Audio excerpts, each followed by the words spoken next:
सो इस दिनों से लेकर सारे गांव वाले कांपने लग जाते हैं कि पता नहीं कब तिरुपति की आत्मा किसको घर में घुसकर किसको मार डालेगा। इसके बाद राधा से मिलने सारे गांव वाले जेल में जाते हैं और जो भी कुछ गांव में हुआ था सारे गांव वाले मिलकर राधा को बताने लग जाते हैं। यह बात सुनकर राधा रोने लग जाती है और कहती है, मैं तिरुपति को मारकर इस जेल में सजा काट रही हूँ, लेकिन इसका फायदा नहीं रहा। आप लोगों ने उसको कबरदंड देकर एक और मुसीबत को मोड़ ली। फिर गाँव वाले कहने लग जाते कि राधा हमसे भूल हो गया, अगर इसका कोई उपाय है तुम्हारे पास तो हमको बता दो। पहले भी तुम ही इस गांव को बचाई थी, अभी भी तुम ही बचा सकती है। फिर राधा बोलती है कि पहले तो तिरुपति इंसान था, अभी तो वो आत्मा बन चुका है और आत्मा के सिर्फ भगवान ही मार सकता है और यह काम सिर्फ भैरवी दीदी ही कर सकती है। उसके बाद सीन फ्लैशबैक में जाने लग जाता है। उसके बाद हम एक बूढ़ी औरत को देखते हैं जो कि भगवान शिव का बहुत ही बड़ी भक्त थी। राधा की बड़ी बहन भैरवी इस दादी माँ को देखकर इसका फ्लो करने लगी। भैरवी को इस दादी माँ से एक बात पता चलता है कि जब भी कोई लड़की पहली बार नेचुरल होती है उस दिन से लेकर उस लड़की का मंसूरन खत्म होते तक, मतलब 55 साल तक उस लड़की को 110 कुर्बान तक ओम नमः शिवाय करना होगा और वो भी सारा संसार को छोड़कर। अगर कोई भी लड़की ऐसा करेगी तो उसको भगवान शिव खुद आकर उसको दर्शन देकर जाएंगे। यह सुनने के बाद ही भैरवी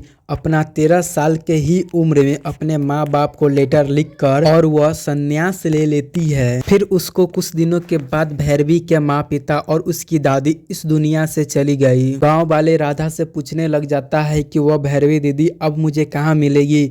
फिर राधा बोलती है कि मेरी दादी माँ को शिव मंदिर बहुत ही ज्यादा पसंद और मैंने सुना है हर साल भैरवी दीदी उस मंदिर पर आती है। उसके बाद सारे गांव वाले उस भैरवी से मिलने के लिए उस शिव मंदिर के पास जाने लग जाते हैं। हो सकता है कहीं भैरवी वहां पर आए। फिर हमें दूसरा सीन में वही नाग साधु भैरवी को देखते हैं। फिर वहीं पर कुछ लोग गाय को बच्चे को उसको माँ से बिछड़ाने लग जाते हैं। फिर वहीं पर भैरवी आ जाती है। भैरवी उन लोगों को मारकर अच्छा सा सबक सिखा देता है। फिर ओढेला गांव के सभी लोग भैरवी से खूब ज़्यादा रिक्वेस्ट करने लग जाते हैं, लेकिन भैरवी उन लोगों के साथ आना नहीं चाहती है क्योंकि इसका गोल अलग ही होता है। वह सिर्फ शिव जी से दर्शन करना चाहती थी, उसका यही मेन मकसद है। फिर गांव वाले कहने लग जाते हैं कि बेटा भैरवी एक दा सिर्फ मेरे गांव के लिए सोचो, काफी ज्यादा अनर्थ हो चुका है, अब सिर्फ तुम ही बचा सकती हो। फिर भैरवी बोलती है कि यह सब तुम्हारा ही गलती है, तुम लोगों ने उसको नहीं बल्कि तुम लोग अपने आप को दंड दिया, जैसी करनी वैसी भरनी,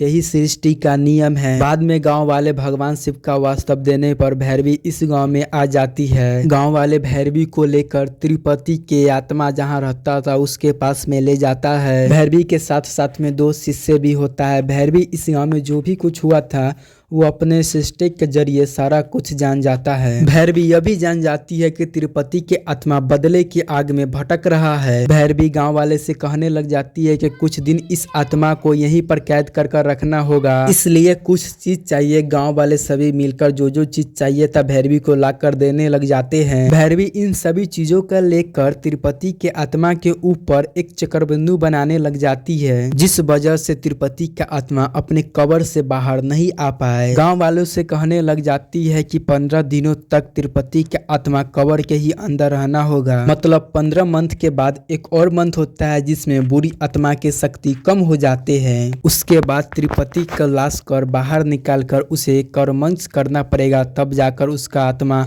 ऊपर चले जाएगा। अगर इस 15 दिनों के अंदर में 4 नंदी में से अगर एक भी नंदी हिलेगी या तो फिर इस धागे को हटाएगा तो तिरुपति का आत्मा बाहर आकर बहुत ही बड़ा भूकाल मचा देगा और उसके बाद उसे रोकना हमारे बस में नहीं रहेगा। और इस 15 दिनों तक गांव के हर एक बंदा मिलकर इसको रखवाली करेगा। बाद में इस गांव वाले भैरवी से रिक्वेस्ट करने लग जाती है कि अगर 15 दिन आप इसी गांव में रहेंगे तो हमारे लिए अच्छा होगा। फिर भैरवी कहती है ठीक है, गांव के मंदिर में मेरा इंतजाम कर दीजिए, मैं वहीं पर रहूंगी। मतलब यहाँ पर एक और बात है कि भैरवी तपस्या करती रहती है ना 109 बार। फिर दूसरे दिन एक लोकल न्यूज चैनल वाला इसी सीन को दिखाने लग जाता है और इस गाँव के बारे में बताता है। इसी के दौरान में इस न्यूज चैनल वाला के ड्रोन तिरुपति के कवर के ऊपर जाकर गिर जाता है, जिस वजह से जिस कवर के ऊपर में थोड़ा धागा लगा हुआ होता है ना, वो थोड़ा बोरा हिल जाता है। अपने ड्रोन को लेने के लिए वो टीवी रिपोर्टर उसके कवर के पास जाने लग जाते हैं। फिर वहां पर एक गांव वाले होता है और कहने लग जाता है कि नहीं नहीं, तुम इसको अंदर नहीं जा सकते हो, कवर के अंदर जाना बहुत ही डेंजरस है। और यह बंदा बहुत ही ज्यादा रिक्वेस्ट करने लग जाता है, लेकिन गाँव वाले अंदर आने ही नहीं देता है और कहता तुम अपना ड्रोन बाद में ले लेना। लेकिन उसी रात में यह कैमरा वाला उस ड्रोन को लाने के लिए चोरी छुप के जाने लग जाता है, क्योंकि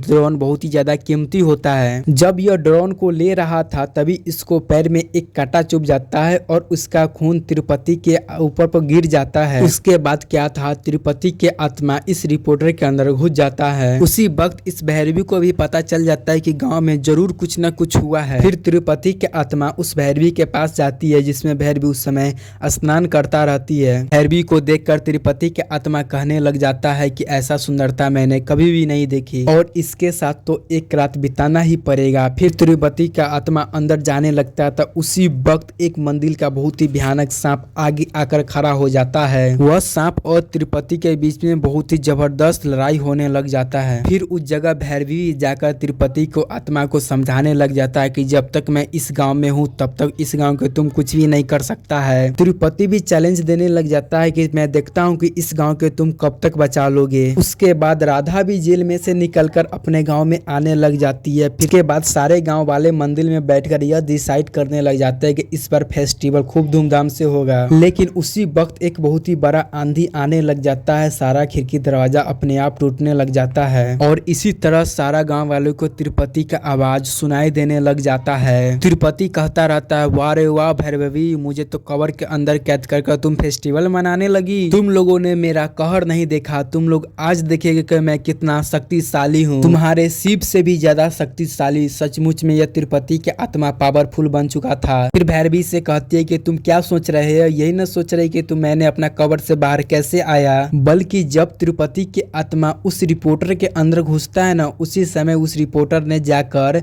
एक बहुत ही गुफा में जाकर एक खतरनाक विद्या को सीख लेता है। इसी तंत्र विद्या के मदद से यह तिरुपति अभी बहुत ही खतरनाक बन चुका है। तिरुपति के आत्मा एग्जाम्पल के तौर में सभी गांव वाले को अपना शक्ति को दिखाने लग जाता है। 5 तंत्र उसके कब्जे में होता है, वही आकाश, जल, आयु, पृथ्वी, आग। और देखो मैं हवा में हूँ, आग में हूँ, आयु में हूँ, पानी में हूँ, तुम मेरा कुछ भी नहीं बिगाड़ सकती हो भैरवी। और उसी तरह यह तिरुपति इस सारे गाँव वालों को एक सर्कल में बांधकर रख देता है। गांव के कोई भी बंदा इस बॉर्डर के उस पार नहीं जाएगा। यही देखकर एक बंदा डर के मारे इस बॉर्डर को पार करने लग जाता है। लेकिन जब वो बॉर्डर को पार करता है तभी उसका धड़ से सिर अलग हो जाता है। इस सर्कल को जानवर भी क्रॉस नहीं कर पाता। जो भी जानवर इस सर्कल को क्रॉस करता हुआ मर जाता है इसी समय। तिरुपति के यह शक्ति देखकर भैरवी बेबस हो जाती है, वो कुछ भी नहीं कर पा रही थी। उसके बाद देखते देखते इस गाँव में सब कुछ खत्म होने लग जाता है। न खेती बाड़ी, न हॉस्पिटल। उसके बाद कुछ आदमी अपने बच्चे को लेकर भैरवी के पास आते हैं। मेरे बच्ची को बचपन से ही आत्मा है, स्कूल जाने के जिद कर वह स्कूल जाने लगी। अब हम उस लाइन को क्रॉस कर हॉस्पिटल में भी नहीं जा सकते हैं। प्लीज भैरवी बेटा, अब मेरा बेटा के तुम ही कुछ कर सकते हो। भैरवी कहने लगते है कि मैं तेरा बेटी के जान अब नहीं बचा सकता हूँ, क्योंकि इसका जान सिर्फ अब राधा ही बचा सकती है। गांव वाले राधा को कहती है कि तुम जल्दी से तैयार होकर तिरुपति के कब्र के पास में जाकर उसका ध्यान के भटकाओ। इस दौरान में भैरवी मंदिर में बैठकर अपना जाप को पूरा कर लेगी। एक समय आने के बाद तिरुपति का शक्ति थोड़ा कम हो जाएगा, तब अपना बेटी को लेकर आप लोग बाहर जा सकते हैं। फिर राधा वैसे ही नए दुल्हन की तरह सज धज कर तिरुपति के कब्र के पास में जाकर उसे रिक्वेस्ट करने लग जाती है कि तिरुपति यह सब तुम छोड़ दो और इस गांव को बख्श दो। फिर दूसरी तरफ भैरवी और उसका दोस्त शिष्य माइक के जरिए जाप करती रहती है। दूसरी तरफ उस बच्ची के माँ बाप और कुछ गाँव के लोग उस लाइन के पास में पहुँच जाते हैं कि उस लाइन की शक्ति थोड़ी सी कम होंगे तो वो लोग उस पार चले जाएंगे। उसी टाइम करंट वाले थोड़ा सा हवा आने के बावजूद उस लाइन को काट देते हैं। अब पावर ऑफ होते ही भैरवी जो मंत्र पढ़ रहे थे वो बंद हो जाता है। फिर थोड़ी देर के बाद तिरुपति के आत्मा कवर में से बाहर आता है और उस बच्ची के पास जाने लग जाता है। कहने लगता है कि तुम लोग मुझे धोखा दे रहा है और ऐसे ही उस बच्ची के शरीर में घुस जाता है। राधा खुद उसको धोखा देने के वजह से इस बच्ची ने एक तलवार को लेकर उस राधा को गर्दन काट देता है। उसके बाद यह लड़की राधा को सर कर लेकर पुलिस स्टेशन में हाजिर हो जाते हैं। इसी सीन को मूवी को फर्स्ट सीन में हम लोगों को दिखाया गया था। फिर इसके बाद भैरवी तिरुपति से रिक्वेस्ट करने लग जाती है कि तिरुपति इस गांव के तुम बख्श दो क्योंकि बच्चा बच्चा बिलगिला रहा है, बदला लेना चाहता है तो तुम मुझसे लो। फिर इसके बाद तिरुपति भैरवी के सामने एक शर्त रखता है और वह शर्त यह रहता है कि तुम भैरवी मेरे साथ सो जाओ क्योंकि तुम्हें इतने सालों से एक भी मर्द नहीं छुआ है। अब बात सुनने के बाद भैरवी शौक में पड़ जाती है क्योंकि भैरवी सारा जिंदगी अपना शिवजी के नाम कर दिए थे और वह संन्यास ले लिया। ऐसे में वह ऐसे काम कैसे कर सकती है, लेकिन गांव के भलाई के लिए अपने आप को उसके साथ रिक्वेस्ट एक्सेप्ट कर ही लेती है। फिर तिरुपति कहता है कि आज रात तुम एक दुल्हन के तरह सज के रहो, मैं आऊंगा। जब तुम मुझे अच्छी तरह से आनंद कर दोगी तो मैं इस गांव को बख्श दूंगा। जब यह बात सारे गांव वालों को मालूम चलता है तो गांव वालों भैरवी से रिक्वेस्ट करने लग जाता है कि तुम इस गांव से बाहर चले जाओ, तुम हमारे लिए अपने आप को सेक्रीफाई मत करो और यह पाप होगा। अगर भगवान सच में होगा तो वह हमको जरूर बचाएंगे। भैरवी गांव वालों को समझाने लगती है कि भगवान है इसीलिए तो मैं इस गांव में आया हूँ, तुम लोगों की रक्षा करने के लिए, इससे बड़ा सबूत क्या होगा। उसके बाद भैरवी जाते समय अकलबख्श को कुछ इशारा करती है और ओम नमः शिवाय बोल देती है। बाद में अकलबख्श बेंगेट को बुलाकर यही डिसाइड करने लगता है कि भैरवी ने मुझे ओम नमः शिवाय क्यों बोला, नमः शिवाय इसका दूसरा अर्थ क्या होगा। इस तरह से अकलबख्श रिकमेंड करने लगता है। मतलब भैरवी अकलबख्श को यह कहना चाहता था कि तिरुपति को कपाल मोक्ष करना पड़ेगा। रात होने के बाद भैरवी दुल्हन बन जाती है। उसी वक्त तिरुपति बैंकेश के शरीर में घुसकर भैरवी के सामने आता है। अब जब भैरवी के साथ कांड करने वाला होता है तब भैरवी ओम नमः शिवाय बोलने लगती है। अब इसको सिर्फ 17 बार ही ओम नमः शिवाय बोलना होता है। अब भगवान के आत्मा के नाम सुनते ही तिरुपति के आत्मा को बहुत ही ज्यादा गुस्सा आने लगता है, जिस पर तिरुपति बोलता है ओम नमः शिवाय नहीं बल्कि तिरुपति तिरुपति बोलो। लेकिन भैरवी को न रुकने पर तिरुपति का आत्मा उस मंदिर के पास ले जाता है। वहाँ पर पहले से ही कुछ लोग होते हैं पूजा करते हुए। भैरवी के बहुत मारते पीटते तिरुपति